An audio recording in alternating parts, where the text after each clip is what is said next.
नारायण नमस्कृतं नरं चैव नरोत्तमं देवी सरस्वती व्यासं ततो जयमुदीरयत् नष्टप्रायेषु भद्रेषु नित्यं भागवत सेव्या भगवते उत्तमश्लोके भक्ति भवति नष्ट किं कृष्णाय वासुदेवाय देवकी नंदनाय च नन्दगोपकुमार गोविन्दाय नमो नमः मूकं करोति वाचालं पंगुलंघते गिरिं यत्कृपातमहं वन्दे परमानन्दं माधवं श्रीचैतन्येश्वरं श्रीगुरुदीनतारिणम्। श्रीमद्भागवत महापुराण चतुर्स्कंद अध्याय 27 पुरंजन पुरी पर चंडवेग की चढ़ाई तथा काल कन्या का चरित्र। श्री नारद जी कहते हैं, महाराज इस प्रकार वह सुंदरी अनेकों नखरों से पुरंजोर को पूरी तरह अपने बस में कर उसे आनंदित करते हुए विहार करने लगी। उसने अच्छी तरह स्नान कर अनेक प्रकार के मांगलिक श्रृंगार किए, भोजन आदि से तृप्त होकर राजा के पास आई। राजा ने उसे मनोहर मुख वाली राजमहर्षि का सादर अभिनंदन किया।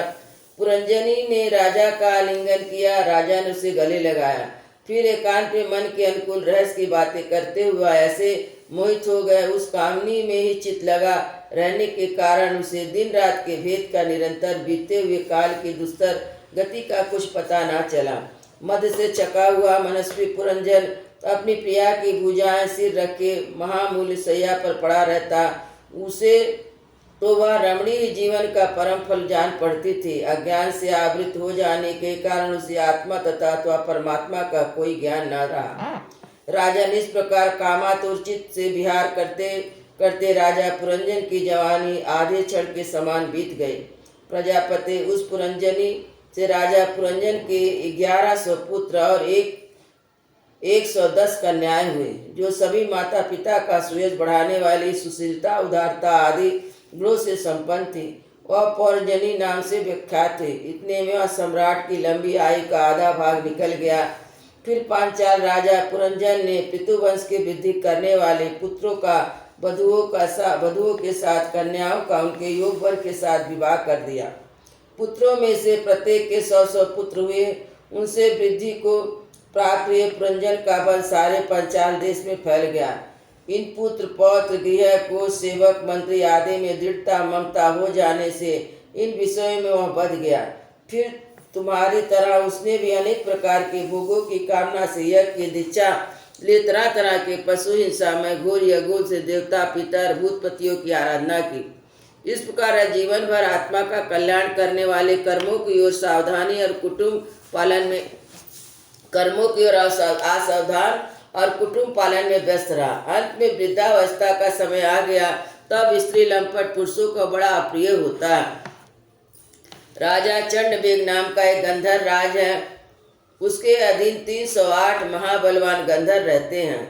इनके साथ मिथुन भाव से स्थित कृष्ण और शुक्ल वर्ण की उतनी ही गंधर्वियाँ भी हैं।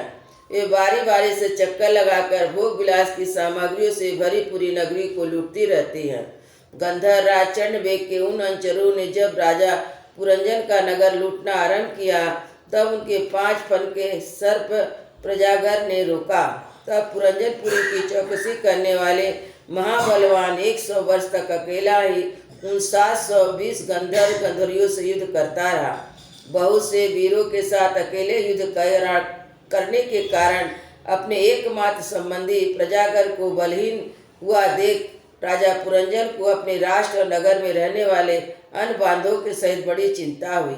वह इतने दिनों तक पांचाल देश के उस नगर में अपने दूतों द्वारा लाए हुए कर को लेकर विषय भोगों में मस्त रहता था। स्त्री के वशीभूत होने के कारण इस अवश्यंभावी भय का उसे पता न चला। बहिष्मन इन दिनों काल की एक कन्या वर की खोज में त्रिलोक में भटकती रही, फिर भी उसे किसी ने स्वीकार नहीं किया।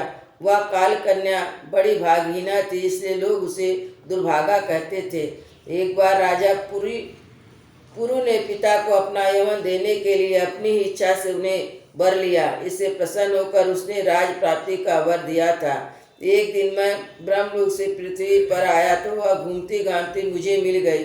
तब मुझे नैष्टिक ब्रह्मचारी जानकर भी कामातुर होने के कारण उसने वरना चाहा। मैंने उसकी प्रार्थना स्वीकार नहीं की। इससे वह अत्यंत कुपित होकर मुझे अधुसा शाप दिया कि तुमने मेरी प्रार्थना स्वीकार नहीं की, अतः तुम एक स्थान पर अधिक देर ना ठहर सकोगे। तब मेरी ओर से निराश होकर कन्या मेरे सम्मति से वनराज के भय के पास जाकर उनका पति रूप में वरण किया और कहा, वीरवर, आप यौनों में श्रेष्ठ हैं। मैं आपसे प्रेम करती हूँ और पति बनाना चाहती हूँ। आपके प्रति किया हुआ जीवों का संकल्प कभी विफल नहीं होता। जो मनुष्य लोग अथवा शास्त्र की दृष्टि से देखने योग्य वस्तु का दान नहीं करता और जो शास्त्र दृष्टि से अधिकारी होकर भी ऐसा दान नहीं लेता, वे दोनों ही दुराग्रही और मूढ़ हैं अथवा शोचनीय हैं। भद्रे, इस समय मैं आपकी सेवा में उपस्थित हूँ, आप मुझे स्वीकार करके अनुग्रहित कीजिए। पुरुष का सबसे बड़ा धर्म दीनों पर दया करना ही है। काल कन्या की बात सुनकर यवनराज ने विधाता का एक गुप्त कार्य कराने की इच्छा से मुस्कुराते हुए से कहा, मैंने योग दृष्टि से देखकर तेरे लिए एक पति निश्चय किया है। तू सबका अनिष्ट करने वाली, इसलिए किसी को भी अच्छी नहीं लगती। ऐसी से लोग तुझे स्वीकार नहीं करते। अतः इस कर्म जनित लोग को तू अलक्षित होकर बलात् भोग। तू मेरी सेना लेकर जा, इसी के सहायता तू सारी प्रजा का नाश करने में समर्थ होगी। कोई भी तेरा सामना ना कर सकेगा। यह प्रज्वार नामक मेरा भाई है और तू मेरी बहन बन जा। तुम दोनों के अव्यक्त गति से भयंकर सेना लेकर सारे लोक में विचरण करूंगा।